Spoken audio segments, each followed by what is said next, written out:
საკმაოდ თულად არის ვითარება ნავთობის საერთაშორისო ბაზრებზე, ისევ $100 ნიშნულზეა ბრენტის ფასი, WTI-ც ასევე $100 უახლოვდება. ამ ყველაფრის ფონზე სტაბილურობას აჩვენებს შედარებით ქართული ეროვნული ვალუტა, რომელიც გადაზღვეულია საკმაოდ მნიშვნელოვანი სავალუტო რეზერვებით. თუმცა ეს არის ვითარება, რომელიც ახლა ამ წუთისთვის არის შექმნილი საერთაშორისო ბაზრებზე და ის ცხადია არ დაწყნარდება რაიმე ისეთი მყარი მოცემულობით, რომელსაც ბაზრები და შესაბამისად ინვესტორები სწრაფად დაიჯერებენ. კარგი, გადავხედოთ მოდი მშობლიურ ეკონომიკას, მით უმეტეს რამდენიმე შეფასება გამოქვეყნდა, მათ შორის ავტორიტეტული The Heritage Foundation-ისგან, სადაც 2026 წლის ეკონომიკური თავისუფლების ინდექსი დაიდო, რომელიც ბიზნესის თავისუფლების ეკონომიკური პოლიტიკის გადასახადების დონის ბიუროკრატიული ეფექტიანობის, საკუთრების უფლებების დაცულობის, ფინანსური საინვესტიციო და ვაჭრობის თავისუფლების მიხედვით აფასებს მსოფლიოს ქვეყნებს. 2026 წლის ანგარიში საქართველოს შეფასება არის გაუმჯობესებული 0.6 ქულით, ის 79.6-ზეა, თუმცა ეს გაუმჯობესება საკმარისი არ აღმოჩნდა, რათა ქვეყნის პოზიცია შეცვლილიყო და საქართველოს მსოფლიოში ეკონომიკური თავისუფლებით კვლავ 35 ადგილს იკავებს. აი ამ ზრდით საქართველოს შეფასება უფრო დაბალია, ვიდრე 2021 წელს იყო, რადგან ამ წელს საქართველოს ჰქონდა 76 ქულა, რითაც მსოფლიოში მე-12 ადგილს იკავებდა. ბოლო რამდენიმე წელიწადში საქართველოს პოზიციების გაუარესება არის ცალსახად გამოწვეული საკუთრების უფლებების მიმართულებით არსებული ვითარების უკუსლით, ასევე სასამართლო ეფექტიანობის გაუარესებით, მმართველობის ხარისხის გაუარესებით, ფისკალური სიჯანშაღის შემცირებით, ბიზნესის თავისუფლების შემცირებით, ფინანსური თავისუფლების შემცირებით და მონეტარული თავისუფლების შემცირებით. აი ამ ინდექსში საქართველოს შეფასება 2012-22 წლებში ყოველწლიურად სტაბილურად 70 ქულაზე მაღალი იყო, თუმცა 2023 წლიდან ის 70 ქულაზე ნაკლებია. უფრო დეტალურად კომპონენტების მიხედვით საქართველოს 2026 წელს მაგალითად ჰქონდა მკვეთრი ვარდნა საკუთრების უფლებების ქულების მხრივ 62.3 ქულიდან პოზიცია 53 ქულამდე შემცირდა, ხოლო ფისკალური სტაბილურობის მიმართულებით 75 დაწყრიდან 99.1-მდე გაუმჯობესდა, რაც მთლიან შიდა პროდუქტთან მიმართებით სახელმწიფო ვალის ფარდობის შემცირებას უკავშირდება.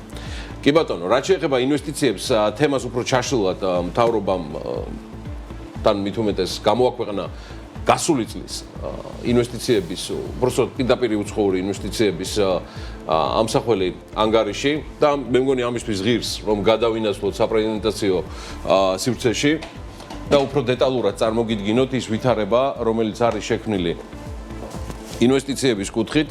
აი ამ ანგარიშის თანახმად გასულ წელს FDI, ანუ პირდაპირ უცხოური ინვესტიციები 7.6%-ით $1.680 მილიარდამდე გაიზარდა. საქსტატის თანახმად, რომლის ანგარიშსაც ინვესტიციებთან დაკავშირებით თქვენ ახლა ხედავთ, თავარი მდგენელი კვლავ არსებული კომპანიების მიერ განხორციელებული რეინვესტიციებია, რაც გასულ წელს იყო $1.4 მილიარდი. ეს მთლიანი საინვესტიციო ნაკადის, ანუ რომ დავაჯამოთ, მის 83%-ს შეადგენდა. შედარებისთვის 2024-ში რეინვესტიციები, მთლიანი ინვესტიციების 86% აღმოჩნდა, 2023-ში კი რეინვესტიციების წილი მთლიანი ინვესტიციებში 83% იყო. BMG-მ გამოითხოვა ინფორმაცია, თუ რომელ კომპანიებში ჩაიდო გასულ წელს ყველაზე მეტი ინვესტიცია და საქსტატი ამ ინფორმაციას სხვათა შორის არ გასცემს თანხების მითითებით. მიწოდებული ინფორმაცია რიგითობის მიხედვით დალაგებული არ არის. ანუ კომპანიები ათეულში, რომელსაც ახლა თქვენ წარმოგიდგენთ, გასულ წელს ყველაზე მეტი თანხები ჩაიდო და ესენი არიან ძირითადად საფინანსო, ენერგეტიკის, ლოგისტიკის, ტრანსპორტის, მძიმე მრეწველობის და უძრავი ქონების ინდუსტრიებიდან.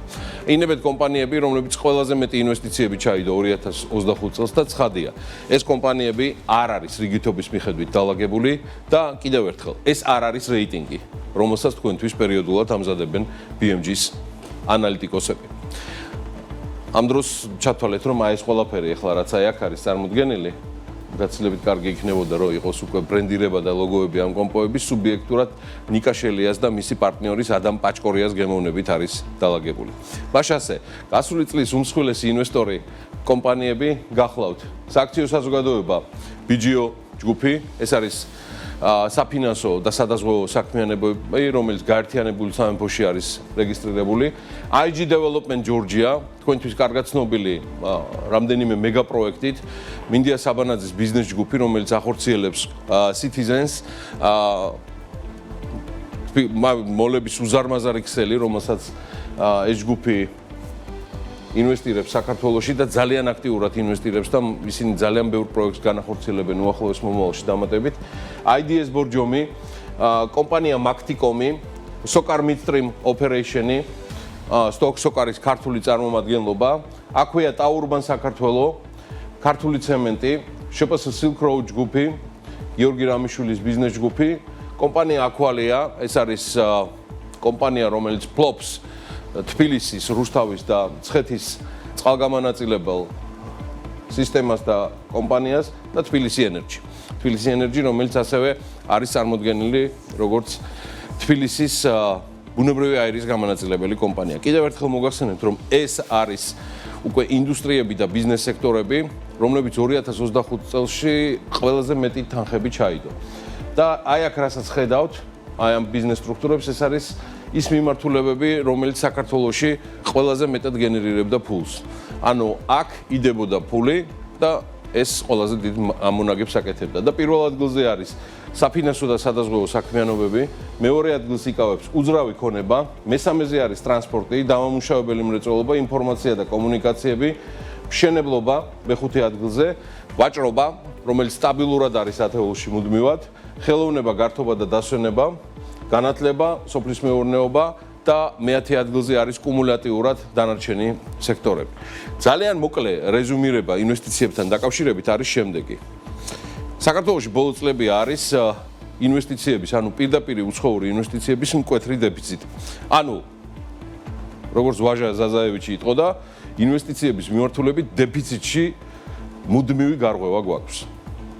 და თუ ოდნავ მაინც არის ინვესტიციის ამბავში რაიმე პოზიტიური დინამიკა, მადლობა პირველ რიგში უნდა უთხრათ ქართველ ბიზნესმენებს, რომლებიც თავად ატრიალებენ თავიანთვე ნაშოვნ ფულს, რასაც რეინვესტირება ჰქვია. და ეს ასევე გადის ინვესტიციების კატეგორიაში. საიდან არის ამდენი ნეგატივი სტატისტიკაში და ზოგადად უცხოური ინვესტიციების შემოდინებაში და რატომ არ შემოდის პირდაპირი უცხოური ინვესტიციები საქართველოში. როგორც ეს მაგალითად მოხდა იგივე ესპანური Aqualia's შემთხვევაში, ან მუდმივად ხდება ისეთი კომპანიების პირობებში, როგორიც არის ლონდონის საფონდო ბირჟაზე განთავსებული TBC, Lion Finance Group-ი, ან იგივე საქართველოს კაპიტალი. იცით, მიზეზთან ჩამონათვალი და სია თუ რატო არ შემოდის ინვესტიციები არის საკმაოდ გრძელი, დაზიანებული საგარეო პოლიტიკური რეპუტაციიდან დაწყებული, დასრულებული, დაზიანებული შიდა საინვესტიციო პარტნიორული რეპუტაციით. რას ნიშნავს საგარეო პოლიტიკური ზიანი?